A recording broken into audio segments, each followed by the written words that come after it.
Across America and around the world, once again you're listening to the Hour of the Time. I'm your host, William Cooper, for Swiss America Trading.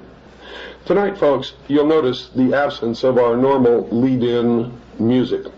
You'll also notice that we're not going into any type of a musical selection to introduce the subject matter of this program as we usually do, simply because I want to devote the maximum amount of time to our special guest tonight, Mr. Jordan Maxwell. Now, I never met Jordan Maxwell in my life until today. I don't really know him personally.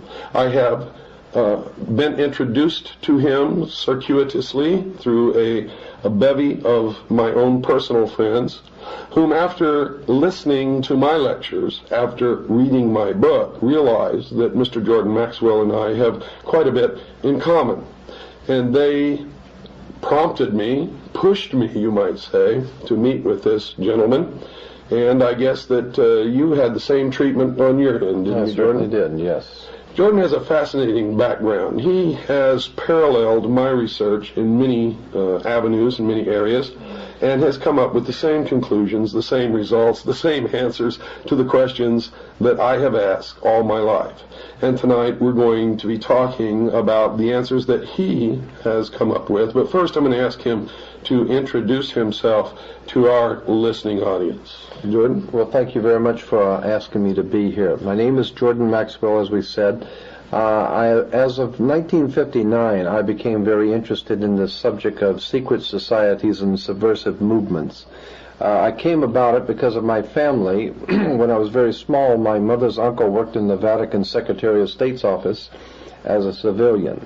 And on occasions when he would come back to home to visit, back to this country, he would sit and talk for hours about the intrigue going on throughout the world, behind the scenes of religion and politics, and all the nefarious plans that are being fomented by governments and religion. And I became fascinated with this subject.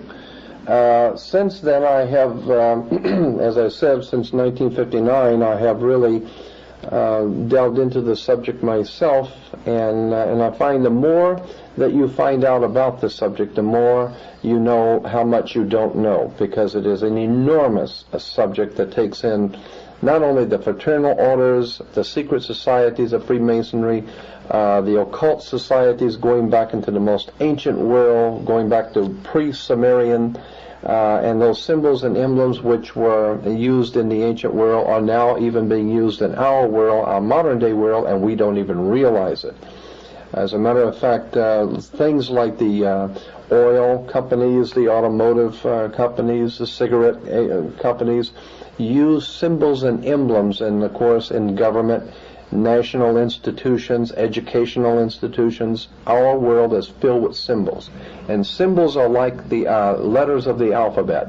If you put enough of them together, they spell a word, and you put a lot of them together and they tell you a story.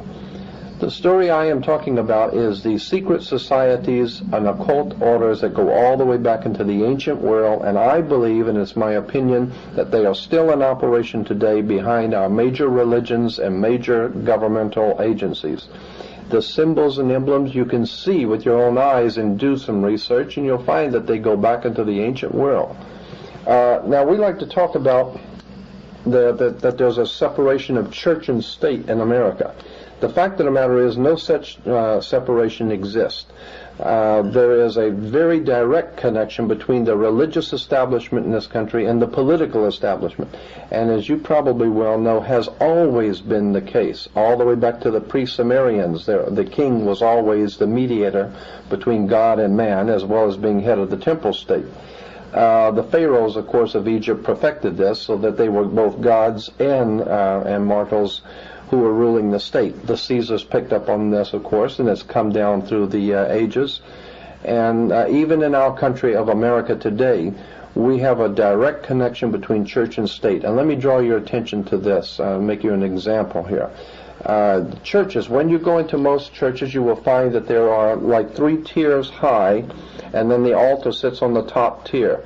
The same is true in a courtroom. You go into a courtroom and you'll see that the bench sits on 3 tiers high, And the 3 tiers high has been traced in the reference works of Freemasonry to the first 3 degrees of Freemasonry. That's correct. Yes, and so then you have the priest who comes out, the clergy who comes out with the long robe, and incidentally the reason why clergy always wear long robes is because it's a female garment, and it represents the feminine connection with God, and that's why clergy wear a long robe.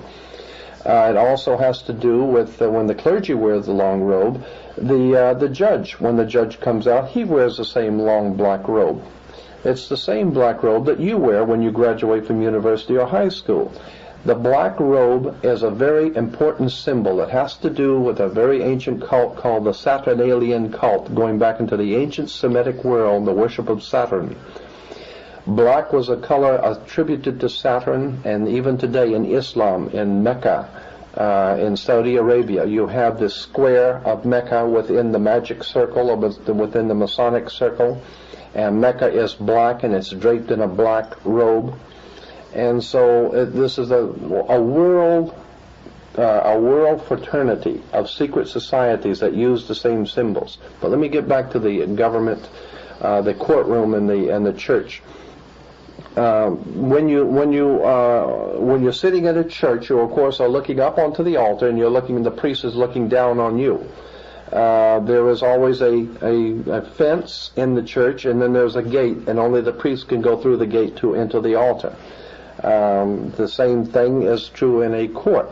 There is the fence, and there's the gate, and only the attorneys can go through, and they're called the logos, and they go through and talk to the judge for you. And of course the judge is sitting 3 tiers high, so he can look down on you, and you look up to him. The same symbols which are used in religion are used in political circles. And I am saying, it's my opinion, that what we have in America is a religio-political economic scheme based on a very ancient secret societies and fraternal orders. And until such time as we understand that concept, that things just don't happen. I mean, what was it? Franklin Roosevelt even said, anything that happens in politics, it was planned that way. And until such time as you understand that things are planned in politics, and that there is a rhyme and a reason to things, we're never going to get to the bottom of this. A classic example of what I'm talking about is we here in this country, we hear politicians, the president and the local leaders saying that they can't seem to get a handle on the crime problem, the drug problem, all of the different problems that are facing us as a people, and they just can't seem to get a handle on these things. However, if you put a wrong comma on your income tax, they can get a hold on you. And if you go into the Amazon jungles, they'll follow you, and they will find you. And it may take a while, but they'll spend millions, and they will find you. And they will bring you back here, and they will deal with you in public to show the rest of the people that you can mess around with other people, but you don't mess with the money and the government, okay? So the point I'm making is that if they cannot seem to get a hold on crime, but they can get a hold on you, the question should be asked, how is it that a country 50 years ago, which was a lot less sophisticated, got a hold on Adolf Hitler, and he had a standing army all over the world? They can get a hold on the Soviet national economy and destroy peoples and nations all around the world. They can get a hold on anybody they want, except for the drug trade, except for the crime. And I'm saying that the crime and the drug trade in this country are purposely allowed to exist, and in certain cases even promoted. Because according to the ancient cults of the ancient world, there was a term that has come down to us, and many Freemasons in the audience will readily remember this. According to the ancient cults, there was something called ordo of chao in Latin, which meant order out of chaos. Right. So the idea was that if you can create enough chaos, that the people will be sufficiently frightened and will give to you the power and the political power to bring back law and order. Now, there was a television comedy program many years ago called Get Smart. Now, when people tell you to get smart, it's implying that you're missing something here. All right, Get Smart. You'll remember that on one side in the TV show Get Smart, on one side was chaos, and the other side was control. And I'm saying that's exactly how you get control, by causing chaos. The idea is that if you're going to if you're going to pull a scam on somebody, you're going to pick somebody's pocket or something, you always have a diversion. You do something to draw the person's attention while you're picking his pocket. If you're going to break out of a prison, you always have the gang fight down at the far end while the guys are crawling out the hole on the other end.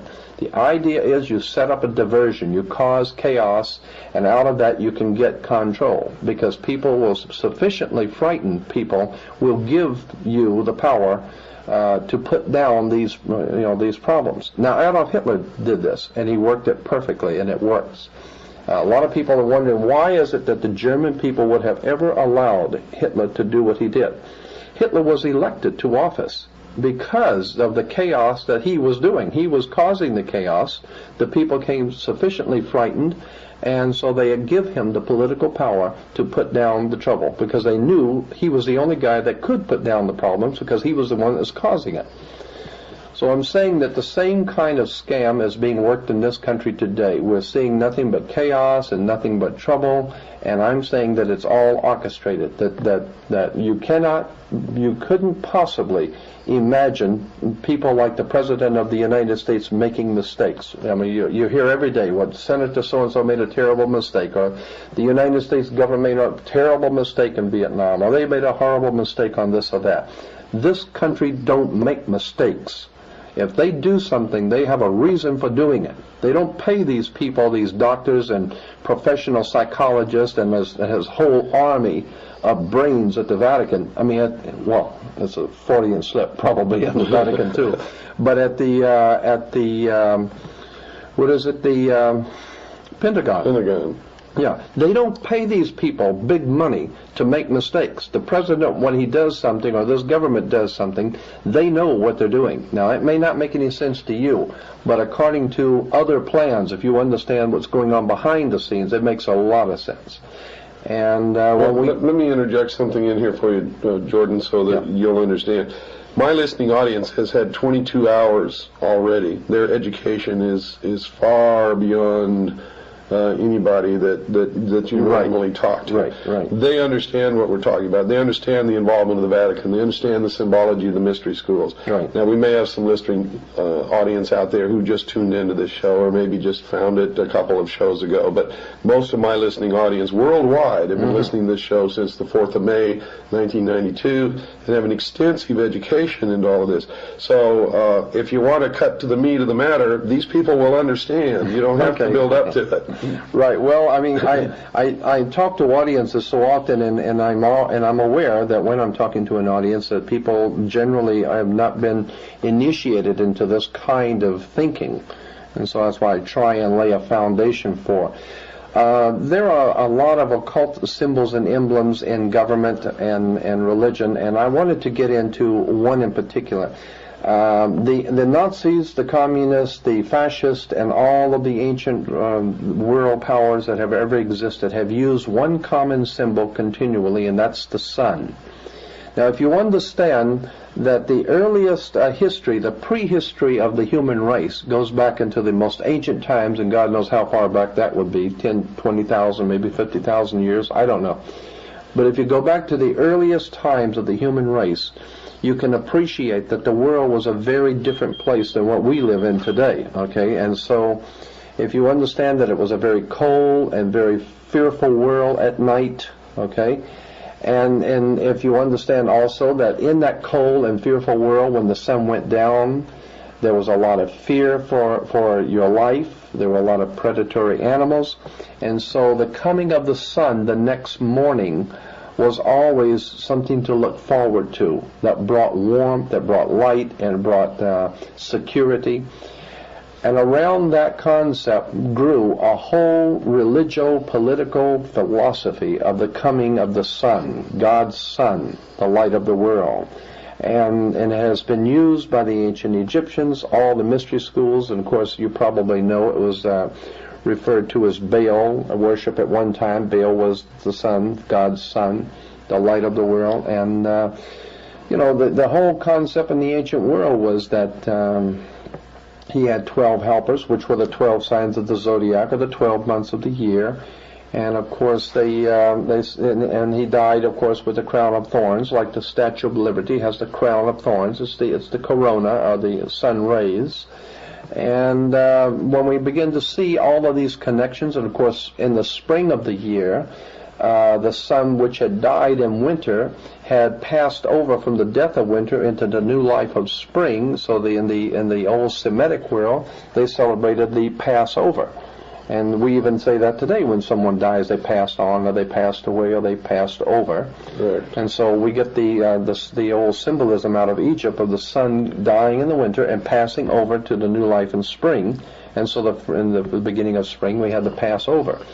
Is an interesting thing, too, about the sun, is that the ancient world realized that on the December 22nd, which was the winter solstice, they noticed something interesting on the sundials. And of course, the sundials being round, they could each degree for each day. They noticed that on the 22nd, the sun did not move. On the 22nd, it stayed on the sundial on the same degree. On the 23rd, it stayed on the same degree. It didn't move any further south, and it didn't start back north. On the 24th, it was still in the same degree on the sundial. It didn't move. So they said, the ancient Egyptians said, anything that was moving and is now not moving is dead. So therefore they said God's son died and was in his tomb or dead for 3 days. Then on December 25th, anything that was dead and in his grave and not moving for 3 days and now begins to move back to the northern hemisphere, it moved its first degree. So on December 25th, they said God's son is born on December 25th. Now, in the real world, let's clarify something for a lot of people who are listening out there. You're not talking anything about Christmas. You're not talking about what Christians traditionally recognize as, I'm getting as into the birth of Christ. You're getting into the symbolism of the ancient religion of the sun, which was later perverted in Christianity to reflect this in order to capture the pagan worshippers into the Christian church. Absolutely, right. Now, what I'm saying is that because December the 25th is not Christ's birthday. No, not at all. No, it's the birthday of the sun. Right. And then, but then when you understand that this symbolism began to be, the ancient peoples understood that the sun was revolved, and it was a symbol of revolution. And today in America we have, or at least in the western part of the United States, we have an oil company called Union Oil. Union Oil has as a symbol a round orange globe at the 76, and of course the commercial says, get the spirit of 76. The orange globe is a sun, because the communists have always used the rising sun. You know, if you recall, on the Soviet National Coat of Arms, is the rising sun that's bringing the dawn of a new day. And the symbology of 76 plugs into what's called the 76, and the 13, 76 is 13. Right, and the order of the trapezoid. And if you figure out the formula of the ancient religion, which says, as above, so below, the creation of this country in 1776 was guaranteed to bring into the world the new man, the illumined man, 3 degrees of 6 acts, or 666. Right. And 8 is the number in the old Kabbalistic Freemasonry in Europe. 8 was the number of new beginnings. And the new beginnings, the new beginnings was 17 is 7 and 1, 8. And 13 was, of course, the old mystic number of God and his 12 helpers of God in his 12 months make 13. Mm-hmm. And so it's also the number of death and rebirth, or resurrection, or reincarnation, depending upon how you want to look at that. But so once you get into all of the symbolism, you see that there is a rhyme and a reason to all of these emblems and symbols. And something else in relation to word symbols, and God knows we're inundated by innuendos and catchphrases in this country especially. We've been hearing since George Bush made it publicly known, something called the New World Order. I want to clarify something for your audience. They probably might already know this, but Europe has been referred to as the Old World, and anything coming out of Europe is Old World, all right? The Vatican has dominated Europe for about 1,500, 1,600 years. The Vatican has dominated Europe. Europe has dominated the world. There was a religio-political, economic scheme of things. That was the order of the day. The old banking houses of the Roman Empire, the old what was some of the families? Arius, Copernicus, Pisos. The Pisos family were a very powerful banking family who were the main brains behind. They were the Rockefellers of the Roman Empire. The Medicis? The Medicis, absolutely.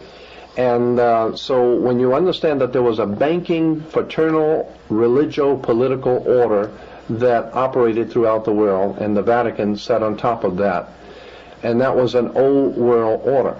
Now, with the coming of America, of course, America is referred to as the New World, and so what we have now is a New World Order.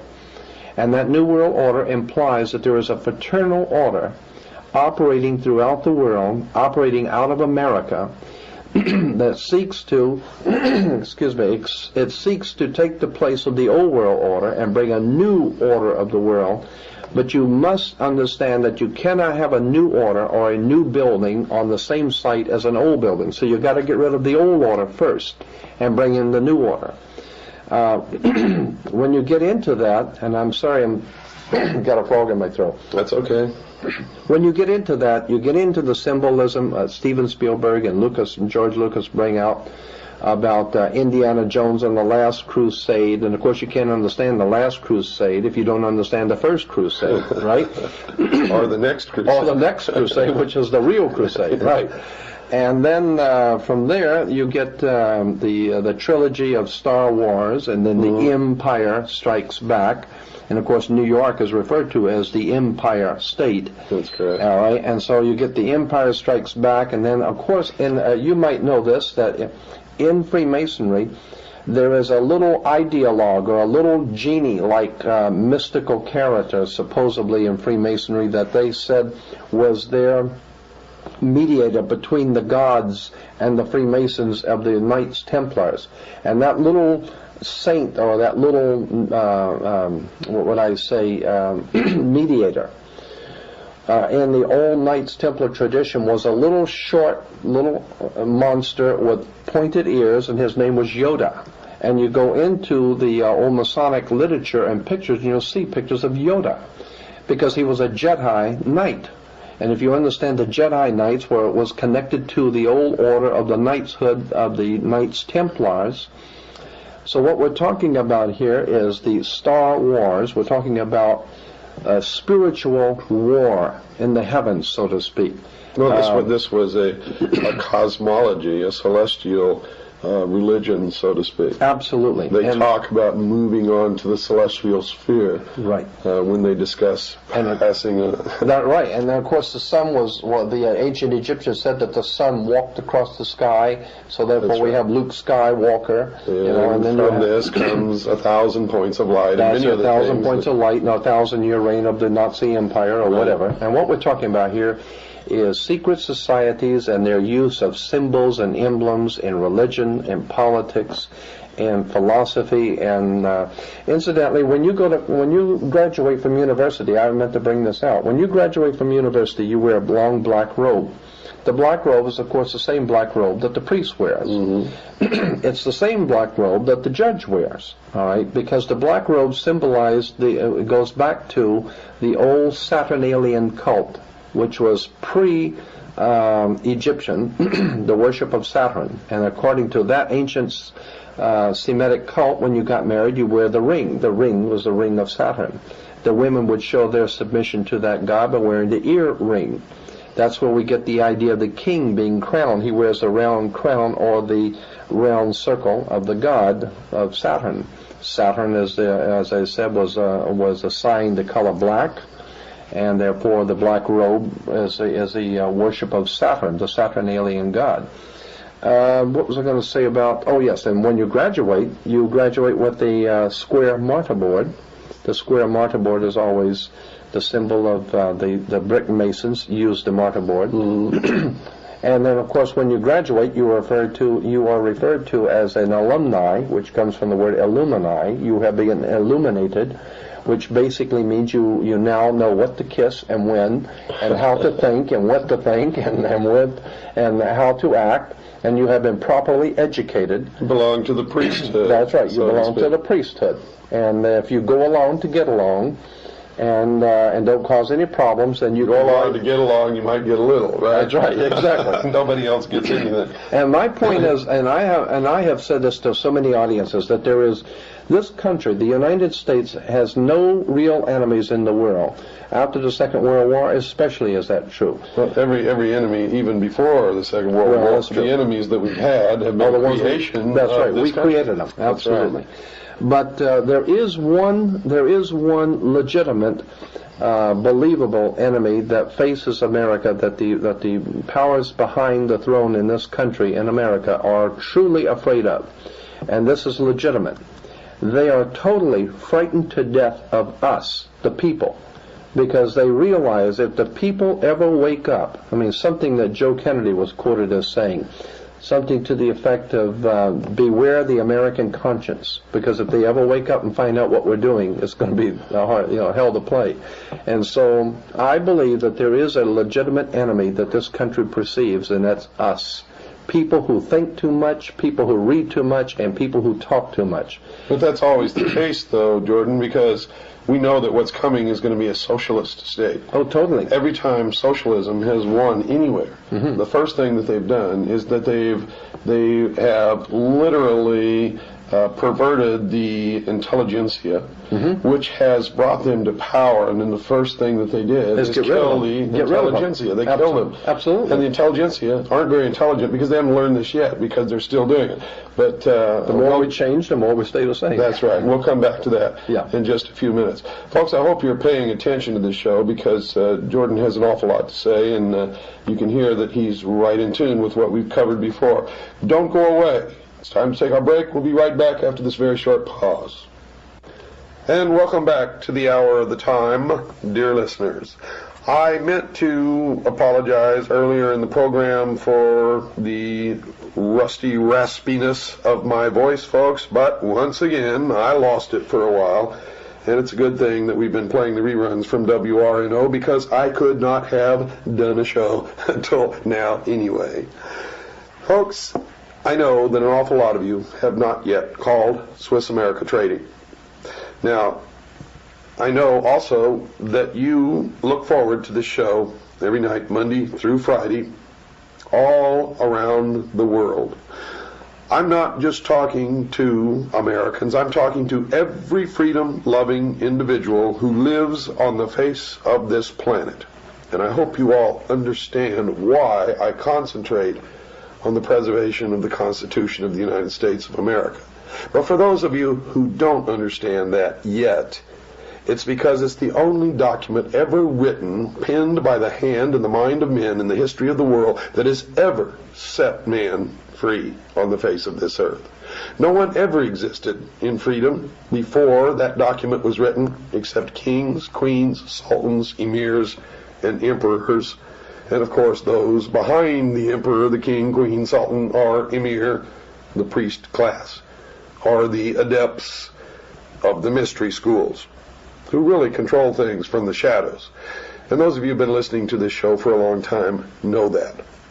Now, if you've learned all of this from this program, if you look forward to hearing the hour of the time, then you've got to support this program, and you've got to support our advertisers.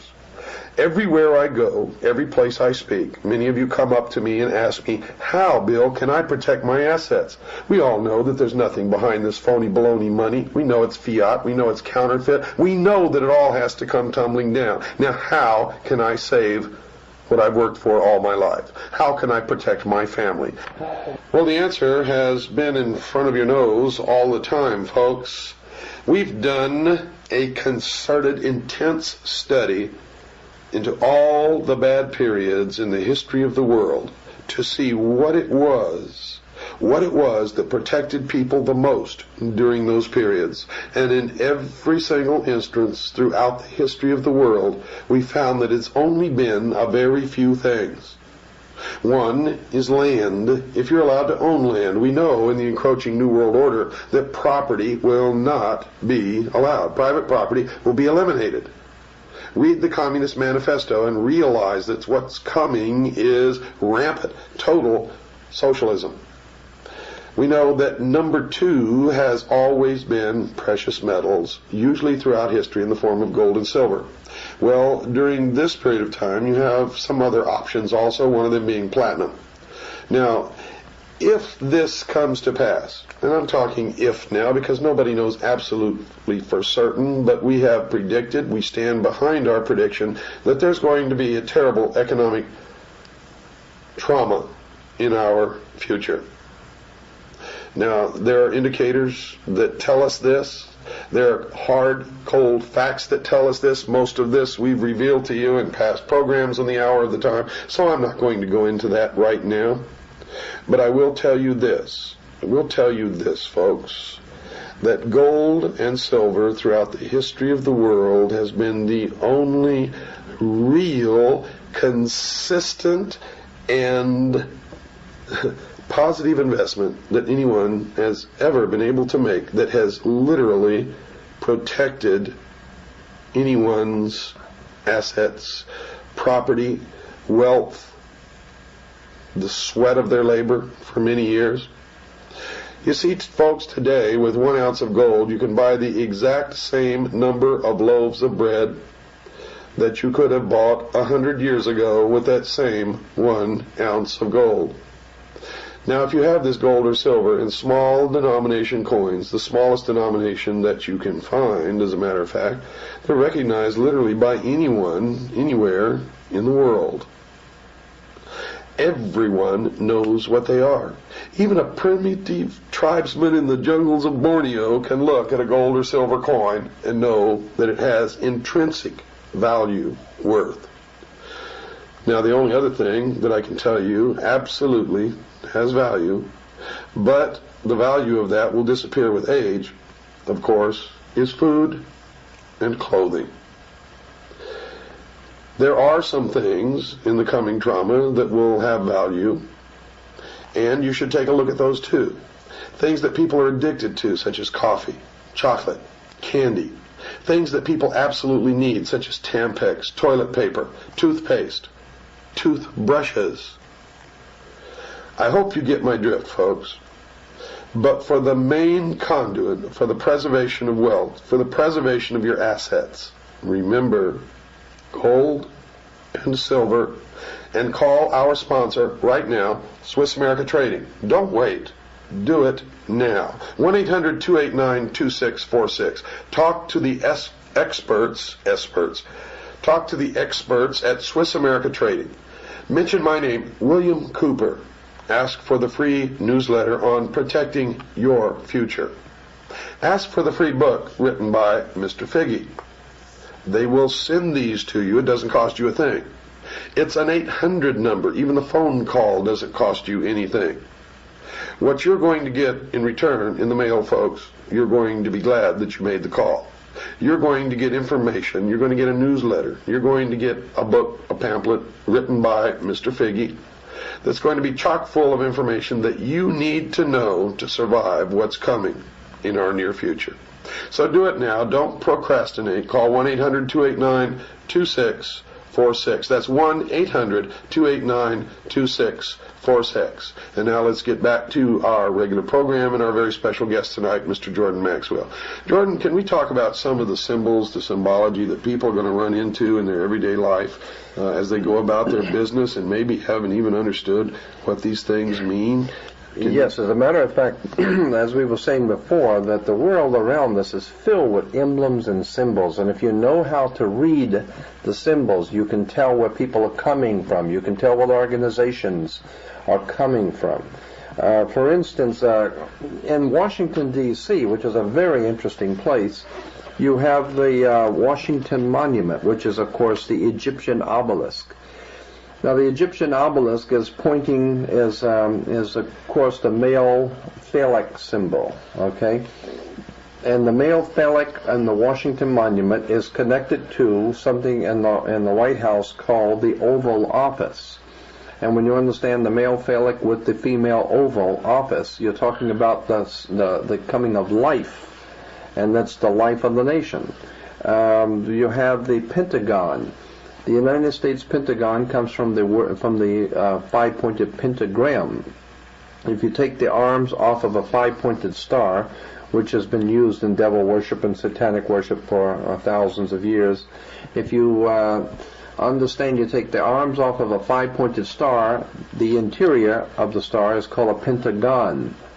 And so we have a United States Pentagon, and of course the Pentagon is used by the Chrysler Corporation as their symbol, the Pentagon. Why? Because Chrysler was the company that was chosen to make the military hardware for the United States, and they had the contract, so that's why they still use the Pentagon as their symbol. And on the back of the dollar bill, of course, we don't want to forget that, because the dollar bill is cram-filled with symbols. And Roosevelt, Franklin Delano Roosevelt, said that the reason why it was all these symbols were put on a $1 bill is because he figured that all over the world, people, no matter how poor you were, you would have in your hand the almighty dollar. And if you have in your hand the $1 bill, then you have in your hand all of the symbolism of the secret societies and the occult orders. Of course, on the left-hand side of the back of the dollar bill, you have the pyramid. Now, you've got to ask yourself, why would you have an Egyptian pyramid on an American dollar bill? And then you will see the letters Annuit Coeptus over the top of the pyramid. Annuit Coeptus in Latin means our enterprise is now a success. Our God has favored our enterprise. The enterprise, of course, is on the banner beneath the pyramid, which is Novus Ordo Seclorum, which is the new order of the world, new order of seclorum, and that's where we get the word secular, anything that's worldly. So now we're talking about a new world order on the bottom of the pyramid. You will find that the pyramid has 13 layers, and there are 13 letters in Annuit Coeptus. And then if you go to the right side, you'll see the seal of America with the eagle. And above the eagle, you'll have 13 stars, which stand for the 13 colonies originally. But the 13 colonies and the 13 stars go back to Jesus and the 12, because they're moving in on and using the ancient societies are moving in on the teachings of Christianity, imposing themselves under the 13 being Jesus and the chosen 12. Then you've got the 13. Let's see, on the right hand side, you've got on one side of the eagle you have the 13 leaves and the 13 berries and the 13 leaves, and then on the other side you have the 13 arrows. Everything is done in sequence of 13. Of course, on something else I wanted to bring up while I'm thinking about it is that so much of what we have seen in movies and television are symbols. Are you aware that I have been talking to some doctors in Los Angeles who have been doing some research on this, and I find it to be absolutely fascinating that many of the gangs, the Latino and the black gangs in the major cities across America, their graffiti that they are spraying on buildings, their graffiti are actually Masonic emblems and Masonic seals and symbols. And I have seen a whole collection that these doctors have. These are medical doctors, but they are interested in this subject. And they have been collecting hundreds of pictures of graffiti and showing the research into the ancient secret societies. And there's no way that these black and Latino gangs could know these symbols. There's definitely a connection between the gangs and some sort of a higher orchestrated mind behind the warfare going on between gangs.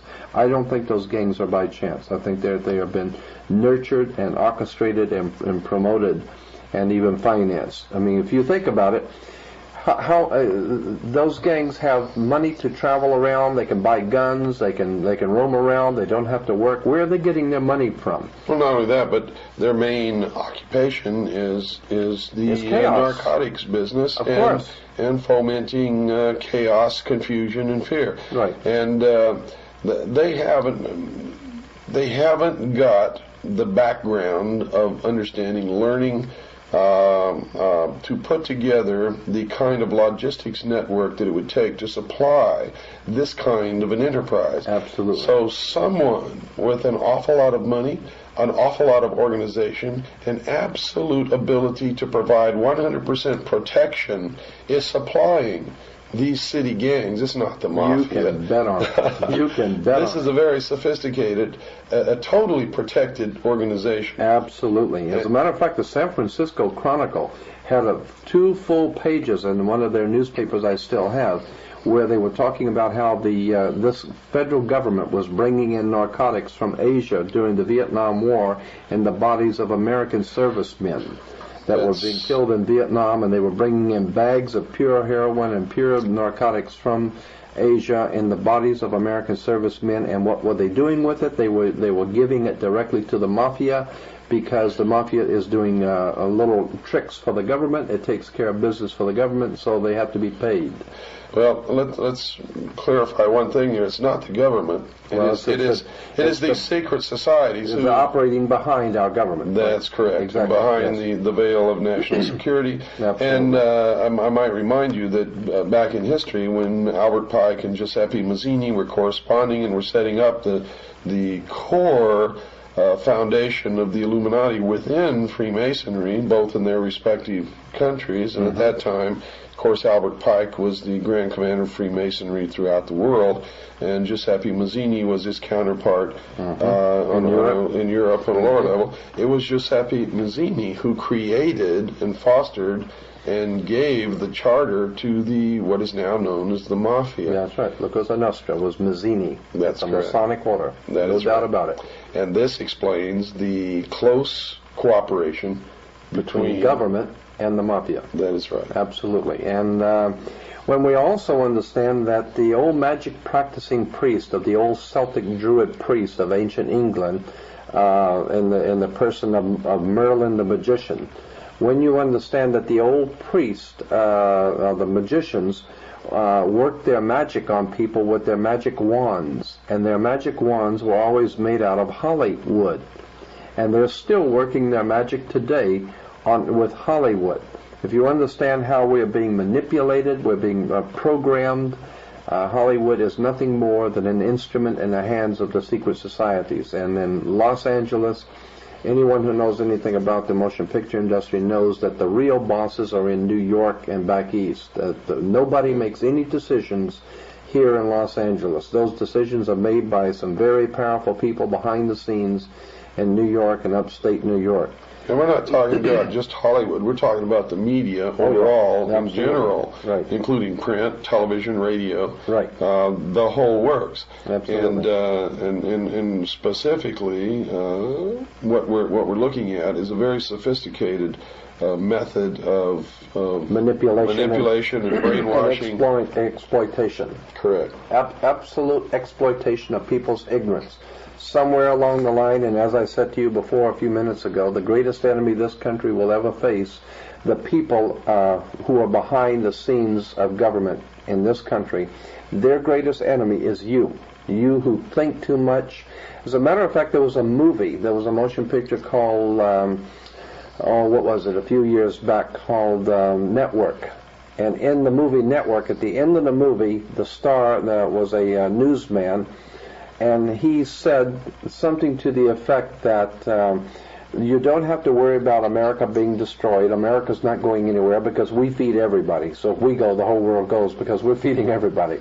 But there is something that is lost forever. There is something that has gone and is legitimately lost, and that is your freedom as an individual human being to be free, to do your own thinking, to be your own person. That is lost. You have been taken over and you don't even know it. And he said, and the reason why is because you don't read, you don't think, you want to be entertained by Bugs Bunny and Big Top Pee-wee. All you want is your recapable tires, like he says, and all of your creature comforts, and you don't want to put yourself out, and so consequently, karma, it's the law of karma, cause and effect. You have not defended your freedoms, and if you don't defend your freedoms and your rights, you don't have any. That's correct. Now, let's go back to this symbology. We're talking about now on the back of the reverse seal of the United States of America. Right. We see at the top of this pyramid, which, by the way, does not have a capstone, we see an eye surrounded by rays, triangles, right? And this eye signifies, really, in the beginning, signified the sun. Yeah, Horus, the god of the sun. That's correct. And we see that same symbol as the insignia for CBS. CBS eye. That's right. And we also see in the NBC peacock a tail, and each feather of the tail has an eye on it. And we also see the symbol of one of the information computer networks, America Online, is the pyramid with the, again, all-seeing eye. It's everywhere. We see the symbol of Prodigy, which is another computer information service, which has as its symbol the pentagram. And by the way, folks, there's been a lawsuit brought against Prodigy because it has been discovered that as you sign on to the Prodigy computer bulletin board database system, built into the program that they send you so that you can sign on to this system and use it, is a method whereby they actually read the information on your personal hard drive, on your personal computer. And I don't know where that goes or what they do with it, but there has been a lawsuit that's been brought against Prodigy for they've been caught in the act, is what I'm trying to tell you. And it's in court right now. We'll let you know how that's resolved and what happens. But I will tell you, if you're signing on to some of these national computer information database systems, there's a good chance that you're the one that's being that is being computerized, probed for information, while you think that you're probing them for information. It's actually the other way around, and it's set up intentionally that way. I had an interesting conversation with a very high-ranking rabbi in America about 3 or 4 years ago. And he had written a book, and I was very interested in it, about symbolism, or occult symbolism in America. And some of the interesting things he brought out was the movie Frankenstein. If you break the word down, Frankenstein, and it goes back to Jacob Frank. And Jacob Frank in Europe was one of the leading members of the Illuminati in Europe. And the idea is that in the old movie, Boris Karloff comes out and tells you, in the old original 1933 movie of Frankenstein, he comes out and says that this is a story about a old mad scientist at Bavarian University of Ingolstadt. And he has put together all of these nefarious pieces and created a monster. And that's what Frankenstein meant. And the rabbi was bringing out that all this story of Frankenstein is that the Bavarian professor Adam Weishaupt had put together a Frankenstein monster to frighten the world. And what he did is he used different people and put them together, the different pieces, into a monster. And so Hollywood has known these stories. Hollywood is totally aware of all of these symbolism that's behind these stories. And so I'm saying there's no way we are going to remain a free people without facing the facts that it's an educated electorate. We love to go around talking about how we have the right to elect. Boy, in America, we have the right to elect, but we don't have the right to select. That's what the problem is. So without education, without knowledge and understanding, which comes from many hours of study and listening and understanding and researching on your own, we're not going to remain a free people. And that's really the key, is not to believe anything that you hear from anyone, including me, including you, absolutely, including their own mother. People have got to learn to start digging up and researching and studying. All of this on their own. Absolutely. And then you will make it your own. Then you will finally see how we have been had as a people. And believe me, we are in serious trouble because the secret societies, even the Masonic orders today, when I have asked these Freemasons, who is it that is actually running your organization, they will tell you that they have a name for them they call the hidden masters. The hidden supervisors. The hidden supervisor, the hidden masters. And it's always 9. Right. And that goes back to the legend of the beginning of the Order of the Rose and Cross, and Hiram Abiff, and the whole works, all the way back into history, that there is a round table of 9 somewhere who's guiding all the machinations of the secret societies leading to a one-world government. Now, I don't know if these 9 people really exist. It doesn't matter. That's exactly right. It doesn't matter. But what we do know is that it is organized, it is orchestrated, and there is a method to the madness. And it may not make any sense to you because you don't know what's going on. But if you were on the inner sanctums of these criminals as they're planning their criminology throughout the world and their bloodshed, if you were a fly on the wall meeting with these criminals, then you would see that the things which are happening in the world make sense. That's correct. And also, one of the methods that they manipulate us is to turn us against each other. Absolutely. Racism is a form of this. Yes. Getting different religions to fight against each other is a form of this. But that's a protection to them. As long as you're out fighting somebody else, you're not joining forces to uncover them. It's part of the distraction, the illusion, so that we're not looking in the right corner to see the cockroaches doing the real damage. Absolutely. When they crawl out from under the sink at midnight. And that's a very good analogy, because that's just what they are. They're cockroaches. They're animals. And as a matter of fact, they have symbolism in words, as I said, and I want to throw this one at you. In California, we have something called the criminal justice system. Think about it. It's a criminal justice system, and they know what they're doing. I mean, they have this thing back in Georgia called the what is it for disease control? The Center for Disease Control. It's not the Center for Disease Eradication. It's for the Center of Disease Control. The way that we have grown up in this country, accepting symbols, emblems, words, institutions, government symbols.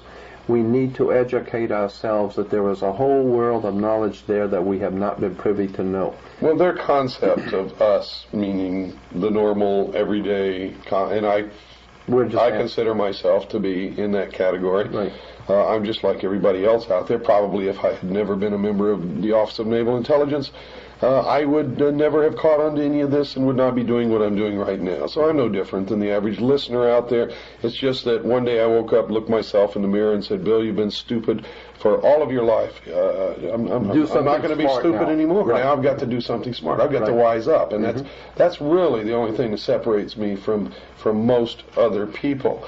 So, but their concept of us is that we're like animals, like cattle, that we don't have any intelligence. Precisely. That's why they say that our offspring are kids. And we have kids. And they rub it in our face. Absolutely. They rub our nose in it all. And we go around saying that we have kids. Now, kids are baby goats. That's what they think of us. We're a bunch of goats, a bunch of animals, cattle, and that we deserve. They figure we're going to get taken anyway because we're so stupid. Their idea is that since we're going to get taken anyway, they might as well might as well go on and do it because somebody's going to do it anyway. Absolutely. So I'm saying I'm tired of being taken. Me too. And I want to wake the people up around the world to the fact that there is a method to the madness. It is orchestrated, organized, directed, and financed by criminals, and until such time as you understand that, you're never going to see this world getting any better, and somebody has to take up the reins, somebody has to do this. And we're putting our lives on the line by doing this, but at this point, I don't care anymore. All I want is to see this master conspiracy uncovered. I'd like to see all of this stuff uncovered for the first time, and that's exactly what the people behind our government do not want. They don't want the people to wake up. That's why they give you plenty of liquor stores, make sure you got plenty of booze and plenty of alcohol, and plenty of entertainment, and Hollywood, and plenty of football games. Right. And, this is all the concept of the old Roman circus. That's it. When the emperor didn't want you to see what he was doing, he would give you bread and circuses. Entertain you. That's right. Wine and circus. On your way out. So, folks, I'm going to quote from Chapter 1 of my book, Behold a Pale Horse. I want you to remember this because this is their philosophy. A nation or world of people who will not use their intelligence are no better than animals who do not have intelligence, and such people are beasts of burden and stakes on the table by choice and consent. Now, if you'd like to write to Jordan Maxwell and ask him for further information or just send him your thoughts and ideas on this program, you can do so in care of Jordan Maxwell, Post Office Box 7442, Burbank, California, 91510. Once again, now write this down. If you don't have a pen and paper, you better get one quick. And you know you should never listen to this program, The Hour of the Time, without pen and paper, because you're going to get caught with your pants down every time. The name, once again, is Jordan Maxwell. Post Office Box 7442, Burbank, California, 91510. One more time for the slowpokes. Jordan Maxwell, Post Office Box 7442, Burbank, California, 91510. If you'd like to write to me and ask for a packet of information or give me your comments on this program, write to Post Office Box 1420, Sholo, Arizona, 85901. That's Post Office Box 1420, Sholo, Arizona, 85901. You know, we've done, I guess tonight makes the 23rd hour of programming on the mystery schools. This is the only media outlet in the world where any of this information has ever been aired in the entirety and the complexity and the depth that we have aired it. We've turned over the rocks, we've watched the bugs scurry, we've shined a bright light on them. They consider themselves to be illumined, but I'm going to tell you folks right now, those of you who listen to this program regularly are the only illumined, truly illumined people in this world. And where these members of these secret societies pretend to be working for the illumination and the furtherance of the human race and for 1,000 years of true peace, they are liars, deceivers, manipulators, and criminals. And the only people who are ever going to bring peace into this world will be you and I. People like Jordan Maxwell, people who really care about peace and security and about our children and about our future. Remember that, folks. As you go to bed tonight, remember, we love you here. We're thinking of you. Good night, and God bless you all.